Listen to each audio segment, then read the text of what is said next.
Cada mañana, desde las 7, te proponemos la buena costumbre de entrevistar a mujeres y hombres que viven en nuestras ciudades.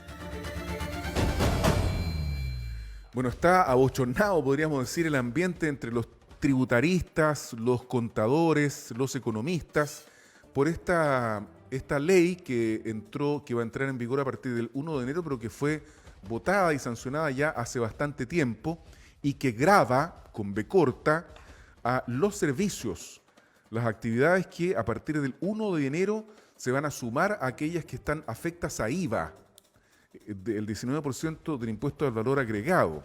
Esto ha generado una serie de polémicas, una serie de dudas, de incertidumbres también, que queremos intentar aclarar con Viviana Béjar, ingeniero comercial, economista, profesora investigadora del Faro UDD Concepción. ¿Cómo estás, Viviana? Muy buenos días. Gracias por Hola, acompañarnos. hola, buenos días. ¿Todo bien? Gracias por la invitación. ¿Todo bien, Viviana? Todo Eh, bien, despertamos con harta lluvia hoy día. Sí, está lloviendo, parece ya está lloviendo más fuerte y con harto calor. Tenemos, imagínate, 18, 19 grados, una cosa bien rara, pero así está la cuestión. Y ¿qué está pasando? Tropicón. Claro, Tropiconce, ¿qué está pasando con esta reforma que entra en vigencia el 1 de enero? Ya había voces, incluso en el propio Senado de la República, de manera transversal, para eximir del pago a algunas de las actividades económicas que van a tener que pagar el IVA. Hay una sensación de incertidumbre en un grupo de contribuyentes. ¿Cuál crees tú que es la razón de todo esto si se sabía hace bastante tiempo y aquí esto iba a pasar? Sí, lo que pasa es que la gente común y corriente, como todos nosotros, ¿cierto? Si no somos tributaristas, siempre una reforma tributaria nos genera dudas, porque las reformas tributarias siempre son tan intrincadas, o todo lo que tiene que ver con los impuestos no es nada simple. Se Sí, suponía en un principio que filosóficamente hablando o teóricamente hablando los impuestos deberían ser simples, pero la verdad es que estas leyes son bastante complicadas y uno como ciertos profesional o profesional que da una boleta de servicio, la verdad no está muy enterado de estas cosas. sí. Y efectivamente esta ley es una ley que se publicó, entró en vigencia en julio de este año. Mm. Y que venía, esta es la ley 21.420, que venía a eliminar exenciones tributarias. ¿Para qué? Para tener más fondos para el pilar solidario o la pensión garantizada universal, Ujú. para financiar esta pensión garantizada universal. Entonces eliminaba algunas exenciones tributarias y empezó, ¿cierto?, con otro tipo de medidas que no eran tan famosas como esta, que nos toca a la mayoría, ¿no es cierto?, los que damos boletas de honorario como profesionales. Y esta sí que entra en vigencia el 1 de enero del 2023. Pero sí es cierto que esta ley se había ya promulgado hace unos meses atrás. Ujú. Ahora, como entra en vigencia el 1 de enero, la gente va a tener que tomar decisiones radicales y a eso quizás podemos ir Sí, conversándolo claro, claro, claro, dale a medida que nomás. avanza. Ah, Sí. bueno, sí, lo que pasa es que hay sociedades que sí están afectadas y sociedades que no están afectadas. Por Ujú. ejemplo, la sociedad por acciones estaría afectada. Entonces, si una persona con un socio, porque podía ser uno, dos, tres socios, Claro, hicieron una sociedad por acciones, una SPA, una CPA así. estarían afectos a IVA. Entonces ellos, para no estar afectos, tendrían que cambiar la estructura jurídica, ¿cierto?, de su personalidad jurídica a una sociedad de profesionales, por ejemplo. Ujú. Y eso va a implicar que se va a llenar el servicio de impuestos internos. Yo creo que ya no tienen tiempo, bueno, de aquí al verano, digamos, para cambiar alguna estructura de personalidad jurídica del servicio que están entregando. Ujú. Oye, pero el ministro Mario Marcel ha sido claro en dos cosas. Lo primero es, ha dicho, esto se va a mantener. Dijo lo mismo recién en la ley de reajuste de los funcionarios públicos, finalmente tuvo que ceder. Y lo otro que ha dicho es que va a haber un tiempo, por lo menos durante el primer semestre, en donde no es que se vayan a eximir del pago aquellos que tengan que hacerlo, sino que habrá tiempo para regularizar sus sociedades y hacer lo que tú estás planteando. ¿Quiénes Sí. son los indicados para realizar este tipo de acciones para intentar evitar el pago del IVA? Que ojalá uno no lo hiciera, porque esta plata, teóricamente, dijo el ministro de Hacienda, Mario Marcel, está destinada a financiar la pensión garantizada universal. Ese es el objetivo de esta reforma, ¿verdad? Sí. Pero ¿dónde hay que acudir? ¿Al contador, al abogado, al economista? ¿Quién tiene que asesorarlo a uno con este asunto? Primero que todo, el que le esté viendo la relación que tiene con el Servicio de Impuestos Internos, a lo mejor es la misma persona la que ya está capacitada para llevar todos sus trámites en el Servicio de Impuestos Internos, quizá el contador, o quizá también uno se mete a la plataforma del Servicio de Impuestos Internos y hay bastante información, ahí está detallado qué tipo de servicios están afectos de IVA, qué tipo de sociedades profesionales están afectos a IVA. Y ahí uno tendrá que acercarse al mesón del Servicio de Impuestos Internos y hacer las preguntas correspondientes. Por eso te decía que durante el verano me imagino que van a tener mucho trabajo ahí las personas del mesón del Servicio de Impuestos Internos, porque se va a llenar de consultas de este tipo. Entonces, podríamos volver hacia atrás y preguntarnos cuáles son los requisitos que deben cumplir las sociedades de profesionales para no pagar IVA. Entiendo que deben estar conformadas, por ejemplo, solo por personas naturales, es decir, no debe tratarse de empresas, aunque sí podrían asociarse con otras sociedades de profesionales. Sociedades profesionales, personas naturales tampoco pagan IVA. O sea, por ejemplo, cuando yo doy una boleta honorario con mi RUT personal, eso tampoco pagaría IVA. O yo estaba averiguando respecto de las EIRL, porque son empresas que son a veces individuales también, pero con un RUT de personalidad jurídica de responsabilidad limitada. Y las empresas individuales de responsabilidad limitada, sí.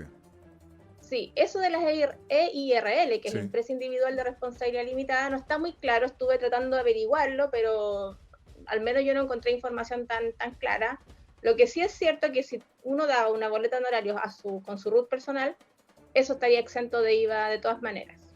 Y después hay una serie y no todos los servicios de profesionales además están exentos de IVA. No todas las empresas que tributan en primera o segunda categoría están exentos de IVA, es solo...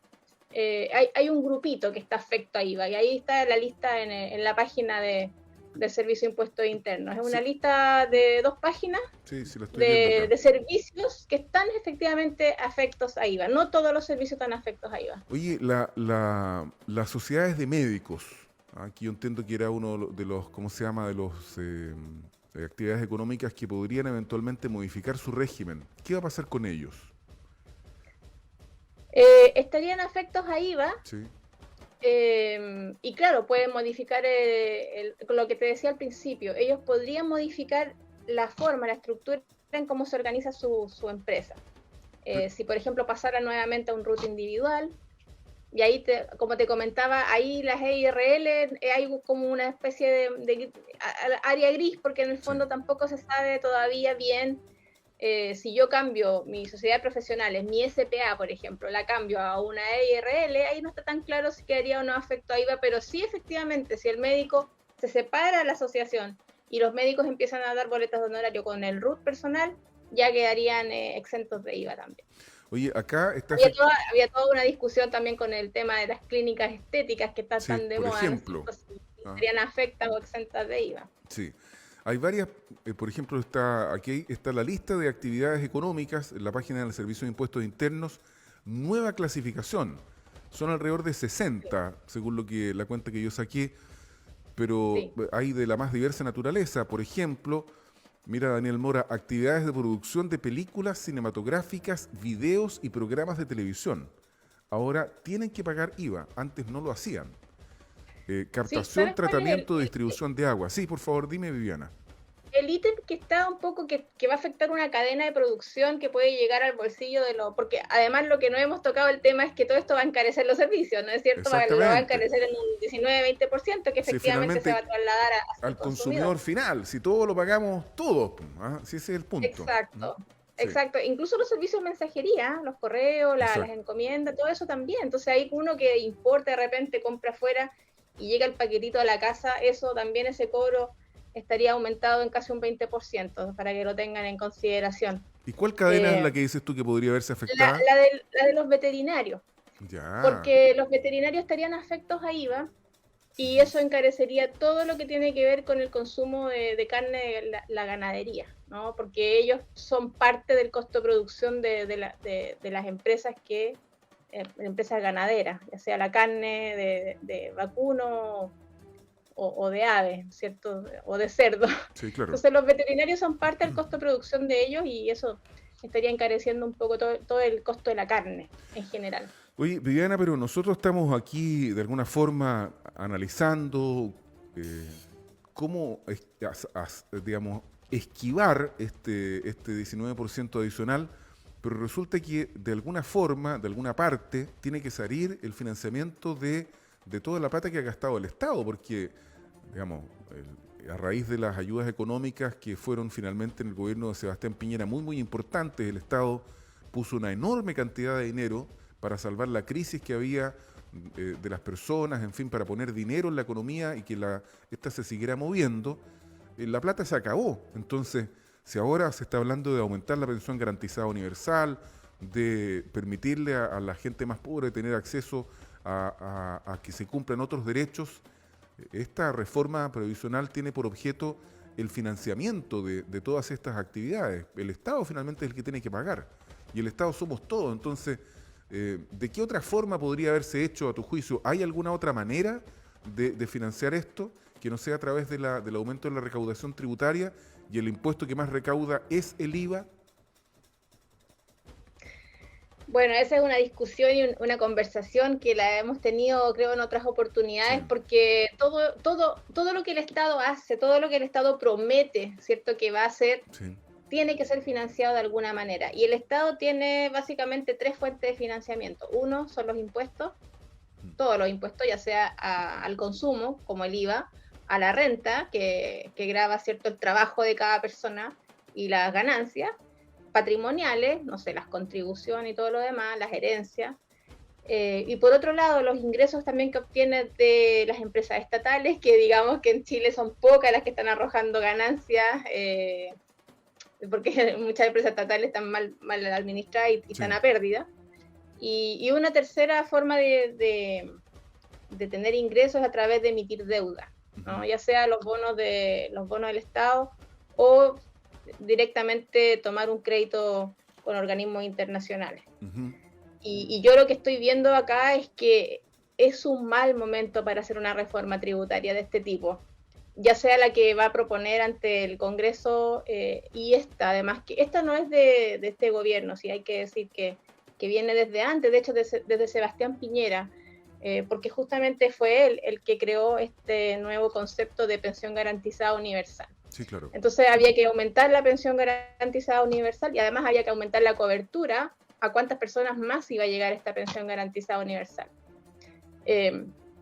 Entonces, bueno, es mal momento para gravarle más a la gente con impuestos, porque además estamos entrando en un periodo recesivo que todavía no lo vemos bien, pero ya se han visto algunos indicios de disminuciones de puestos de trabajo, por ejemplo, un 40% menos de puestos de trabajo en Santiago, eso es bastante, y ya se empiezan a notar algunas empresas que están reduciendo personal. Por lo tanto, entrar a cobrar más impuestos en este momento creo que es pésimo. Y lo que le va a quedar al gobierno, ellos piensan recaudar una cifra X con esta reforma, ¿cierto?, tributaria respecto al IVA, pero yo casi podríamos apostar aquí que eso no va a ser lo que se va a recaudar, porque se va a contraer la actividad económica, y mucha gente que da boletas de servicio, lo que va a pasar es lo que pasa en Argentina, que va a dejar de dar boletas y va a entrar en la informalidad. La informalidad en Chile ya alcanza casi el 30%. Eso es lo que se sabe, digamos, sí, las cifras oficiales. Yo creo que debe ser mucho más. Y con esto va a aumentar mucho más. Entonces, por eso yo pienso que la recaudación tributaria, y le pasó a Michelle Bachelet, con su reforma tributaria también para financiar el gasto, la universidad, ¿cierto?, gratuita, sí, que pensaban recaudar ciertas cifras y recaudan menos. No es que hayan sacado mal el cálculo, como dijo el ministro Arena en ese tiempo, sino que la actividad económica se contrae cada vez que se aumenta el impuesto y efectivamente a la larga se recauda menos. Entonces, claro, el tema de los impuestos en este periodo es una situación bastante complicada. Sí, yo tengo una opinión respecto de esto, y a mí me parece que si la discusión, cuando hay un aumento de impuestos, se centra en cómo eludirlos, no evadirlos, porque decir cómo evadirlos, claro, se estaría incentivando la comisión de un delito, pero sí la elusión, estamos en un problema, porque la gente comienza, claro, decíamos una idea muy breve, déjame terminar, lo que yo creo es que lo que hay que hacer es explicar a través de una campaña comunicacional contundente cuál es el objetivo de esta incorporación de nuevas actividades económicas a aquellas que están afectas a IVA. para que la gente no tenga esta tendencia natural de ingresar al mercado negro de la prestación de servicios. Entonces, yo te aseguro que durante todo el verano, hasta que empiece el receso legislativo de febrero, vamos a estar discutiendo cómo hacerlo para no caer en las nuevas actividades económicas que tienen que pagar el IVA. Ahí se va a centrar la discusión. Va a haber grupos de presión que van a decir, no, esto tiene que postergarse, porque es un mal momento. Yo nunca he escuchado, Viviana, discúlpame, que alguien diga, sí, este es un buen momento para subir los impuestos. Siempre es un mal momento. Yo nunca he escuchado lo contrario. Entonces, si es que no se comunica para qué se hace esto, tenemos un problema. Va a haber un problema, es lo que yo creo. Sí, es que mira, el tema de los impuestos a todos nos afecta mucho, porque por una parte yo entiendo que el Estado deba tener recursos para financiar ciertos proyectos sociales que me parecen bien. Pero Chile, vuelvo a repetir esta idea, Chile es un país, no es un país rico. Los chilenos no producimos suficiente riqueza como para permitirnos un Estado social de derecho, y aquí voy a ser políticamente incorrecta en lo que voy a decir, pero es la verdad. Si tomamos una calculadora y sumamos y restamos los ingresos versus los costos, el Estado chileno no le alcanza, al menos como está administrado ahora, porque si tuviéramos un Estado más chico y más eficiente, administrado de mejor manera, quizás sí nos alcanzaría. Pero como el Estado cada vez se hace más grande, cada vez hay más ministerios, más subsecretarías, más ceremis, más regiones, ¿no es cierto? Cada vez se crean, ahora se está hablando de crear otra región en Chiloé, por ejemplo. Mientras más grande se hace el Estado, más carga para financiar al Estado mismo y menos para las urgencias sociales. Y ese es un tema que también siempre me he dedicado, ¿cierto?, a difundir, porque es de suma importancia. Siendo un país no rico, como el resto de los países de la OCDE, nos separamos bastante del resto de los países de la OCDE, tenemos que buscar formas de administrar mejor los recursos. ¿Para qué? No para financiar más oficinas públicas, sino que para llegar a la gente que realmente lo necesita con sus urgencias sociales, ¿no es cierto? Entonces, mientras más hablamos de que vamos a crear otra oficina, otro ministerio, otra región, eso justamente hay un costo de oportunidad y que le está quitando a la gente que lo necesita la oportunidad de mejorar su calidad de vida. Y te fijas entonces que la discusión no solo pasa por una reforma tributaria, sino que pasa por cómo se administra el Estado de Chile. ¿Qué hacen los políticos en el fondo para poner prioridades, ¿no es cierto? Establecer prioridades. Y ahí yo creo que la discusión es un poco más amplia que solo decir vamos a eludir impuestos, vamos a evadir impuestos, vamos a pasar a la informalidad. El chileno se trata un poco de defender de una carga impositiva, ¿no es cierto?, que le está hundiendo sus negocios o su actividad económica, cuando en el fondo necesitamos surgir, crear más riqueza. Y ahí yo creo que Chile está metido en una especie de trampa que va a ser difícil salir mientras los políticos o los encargados de política pública no comprendan esto, que dejen de hablar de crear nuevos ministerios y nuevas regiones y nuevas oficinas y se dediquen a destinar los recursos donde realmente la gente lo necesita. Bueno, esta es la visión de Viviana Béjar, ingeniero comercial, economista, profesora investigadora del Faro UDD Concepción. Viviana, te agradecemos nuevamente la franqueza y los conceptos que has vertido en nuestro programa. Yo algunos de ellos no los comparto, pero en fin, aquí estamos para disentir y para discutir y es parte de la riqueza de este programa. Que estés muy bien, Viviana. Muchas gracias por estar acá. Muchas gracias a ti. Igualmente. Nos vemos. Igualmente. Chao, chao. 8 de la mañana con 3 minutos. Llueve en Concepción.